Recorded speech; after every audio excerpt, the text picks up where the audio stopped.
Baku Fashion Week'in 3-cü gününə hazırlaşıram. Amma dünənləri başıma demək olar bir oyun gəldi. Deməli, Konqres mərkəzdə keçirilir. Oradan çıxanda parkovkadan maşınımı buraxmadılar. Yəni, daha doğrusu getdim ödəniş etməyə. Ödəniş edəndə gördüm ki, orada 0 AZN yazılıb. Yəni, normalda parkovkaya tutaq ki 15 dəqiqə pulsuzdur. Qalanları 1 saat tutaq 1 manat, 3 saat 2 manat və belə ödəniş etmək lazımdır. 5 saata 3 manat yazılır. Yəni, ondan əvvəlki gün elə ödəniş etmişdim. Dünənləri isə 0 AZN yazılmışdı. Belə dedim, okey, indi sistem elə yazıb da. Getdim çıxışa, maşınımı buraxmadılar, açmadılar şlaqbaumı. Yenidən qayıtdım ora, zəng vurduq orada. Dedilər ki, yəni, ola bilər səhv yazırsın nömrəni. Yəni, öz nömrəmi necə səhv yaza bilərəm? Yenə bir neçə dəfə yoxladıq orada. Konqres mərkəzində bəylər var idi, onlar kömək elədilər, sağ olsunlar. Yəni, heç bir dəyişiklik olmadı. Sən demə, sistem, mən ondan əvvəlki gün ödəniş edəndə 3 manat yazıb, amma əslində 3 manat ödəniş eləmişdim. Sən demə 3 manat deyilmiş, az imiş, tutaq ki, nə bilim, 2 manat falan olmuş və ya 1 manat olmuş. Yəni, mən də tam anlamadım, mənə deyiləni deyirəm. Mən çox ödəmişəm. Yəni, lazım olandan çox ödəmişəm deyənəm, onların mənə elə bir borcu olub da, belə deyək. Ona görə 0 AZN göstərib, balansımda elə bir pulum olub da, nömrəmin balansında. Sadəcə şlaqbaumda zboy gedib, sistemdə zboy gedib, ona görə də açılmayıb. Yəni, bir 40 dəqiqə onunla əlləşmişik. Sonra çıxdıq, maşını saxladım. Yəni, çıxdıq, orada az parkingdə maşını saxladım.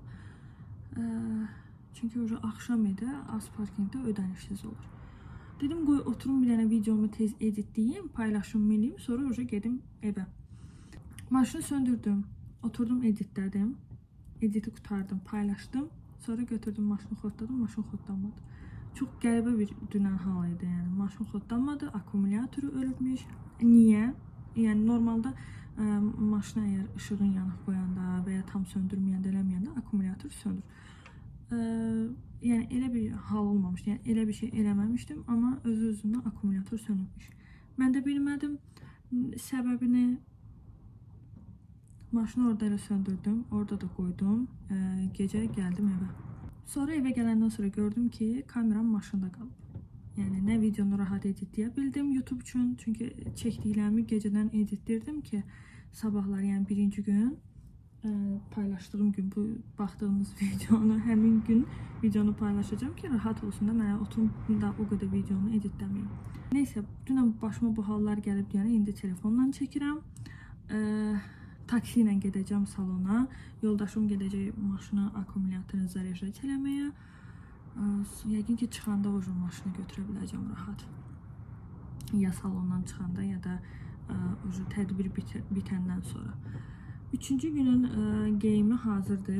Makyajla make-up'ı düşünmüşəm. Saçı hələ tam dəqiq bilmirəm. 2-3 dənə ağlımda ideya var, nə eləmək lazımdır. Belə. İndi fikir verirəm ki, telefonumda yer də yoxdur. Salona gedənə qədər üçümüz taksidə oturum bir-iki dənə.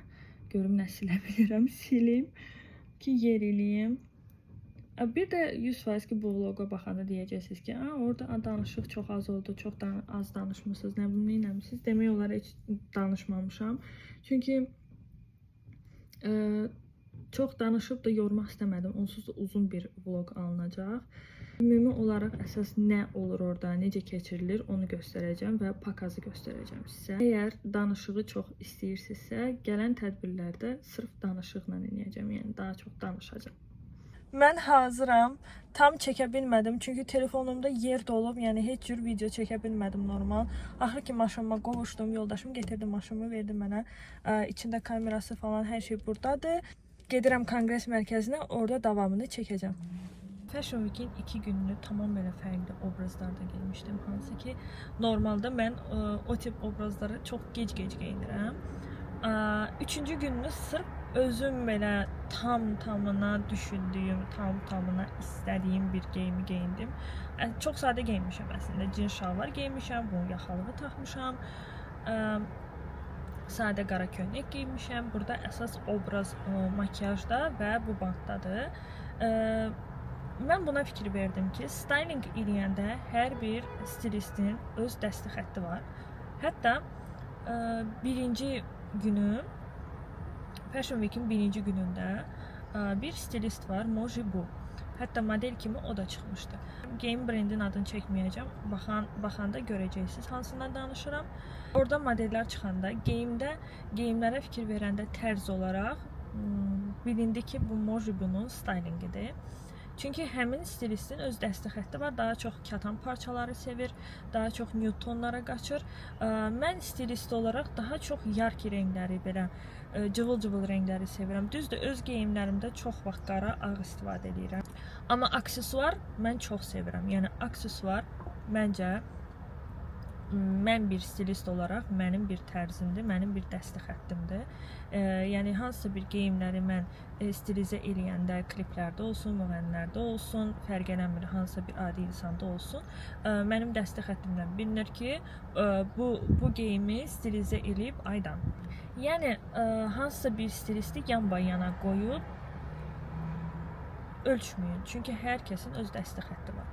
Yəni demək istədiyim bu idi. 3 obrazdan hansını daha çox sevdim? Üçünü də çox sevdim. Çünki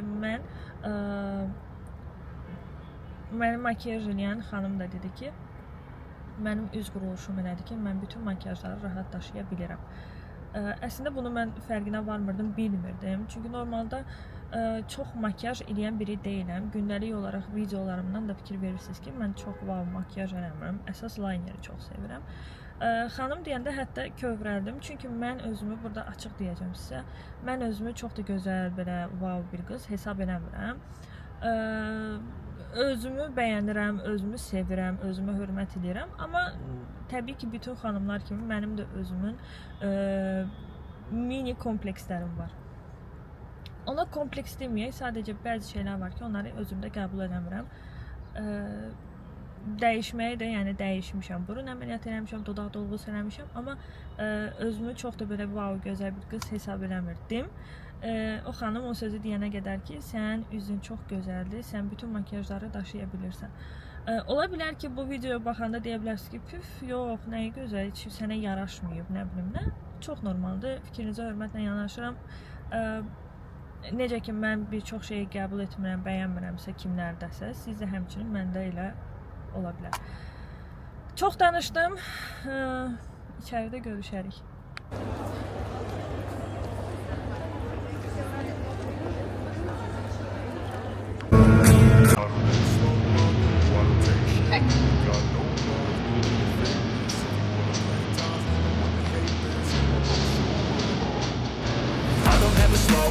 No, I don't take shit, I got no love for the fakeness. If you wanna play tough and wanna hate this, I'll always show up and make a statement. I don't ever slow up, no, I don't take shit, I got no love for the fakeness. If you wanna play tough and wanna hate this, I'll always show up and make a statement. Everything I do so instinctive and so passionate. Every word I move so descriptive like an adjective. I got a vendetta against people who patented being negative when you should be getting after it.